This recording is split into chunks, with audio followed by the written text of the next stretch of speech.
এটা প্রতি টয়লেটে একটা করে লাইন। এটা 3.4 দিয়ে দিয়েছি, কারণ আপনার সানসেটের জন্য জায়গা নাই, বাথরুমগুলো চিকন। একবারে ওই পাশে ওই যে লাইনটা দেখতেছেন ওটা হাতা দিয়ে ঢুকছে, কারণ ওটা কলম বরাবর পড়ছে, কিন্তু বাথরুমের জায়গা।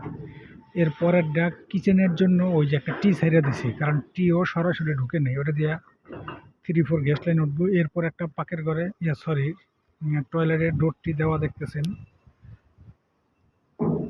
এই যে ডোরটি দেওয়া, এটা হলো টয়লেটের লাইন। এটা হলো পানির লাইন, একবারে কিনারে যেটা চিকন দেখতেছেন। এরপর ময়লা বা পানির লাইন যেটাই বলেন, এরপর গ্যাস লাইন প্রত্যেকটা এদিকে। এটা আবার কিচেনের জন্য ওই যে ভীম বরাবর পড়ছে, যার কারণে এটা ঘোরায় ডোরটি দিয়ে দিতে হয়েছে। এইভাবে লাইনগুলো তুলছি। এরপর ওই পাশেরটা আমি আপনাদের একটু দেখাইতেছি।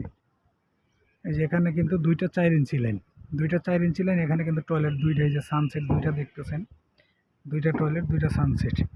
আর এরপর মাঝখানে পানির লাইন আছে। এরপরে যে টি দিয়া ওয়াইটি দিয়া বারান্দার বেলকনির লাইন দেখতেছেন।